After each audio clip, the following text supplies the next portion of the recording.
Mon argent pour la vie vous aide à prendre votre retraite en toute confiance. Vous planifiez en prévision de vos besoins avec l'aide de votre conseiller et vous vous assurez ainsi d'avoir suffisamment d'argent pour toutes ces années. Tout au long de votre retraite, vous aurez à assumer des frais de subsistance tels que la nourriture, le logement, les services publics et ainsi de suite. Et bien sûr, vous voudrez consacrer de l'argent à des loisirs comme voyager ou vivre de nouvelles expériences. Ces dépenses diminueront toutefois avec le temps. Mais lorsque vous planifiez votre retraite, vous devez toutefois prendre d'autres éléments en considération. Et l'un d'eux, c'est votre santé. Au cours des premières années de la retraite, les frais liés aux soins de santé sont habituellement assez raisonnables parce que nous sommes en bonne santé. Mais notre état de santé change avec le temps et, peu à peu, nous commençons à payer plus pour nos besoins médicaux, physiques et personnels. À vrai dire, nous passerons par ce qui est couramment appelé les 5 phases de la prestation de soins. Lorsque nous débutons notre retraite, nous nous trouvons tout d'abord à la phase de l'indépendance. Pour la plupart d'entre nous, nous évoluons ensuite vers la phase de l'interdépendance, puis l'aide à la vie autonome, suivie par la gestion de crise et finalement la dépendance. Le niveau de soins de santé et d'assistance personnelle dont vous aurez besoin et les coûts qui y sont associés augmenteront à chaque phase. Examinons de plus près de quelle manière et pour quelles raisons.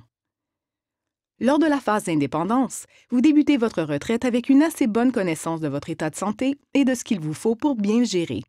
À ce stade-ci, vos besoins en matière de santé, comme le coût de vos médicaments et des différents soins que vous recevez, feront partie de vos frais de subsistance.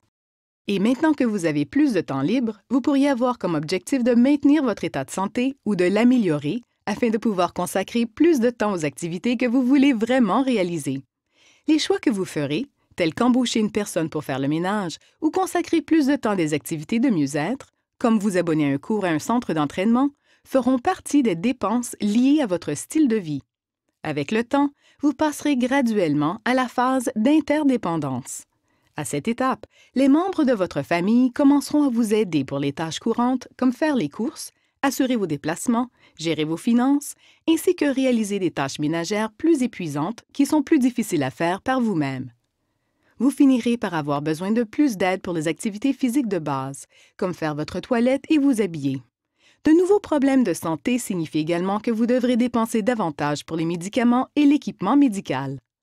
Dans une certaine mesure, la plupart des gens comptent sur leurs conjoints et sur leur famille pour leur fournir de l'aide.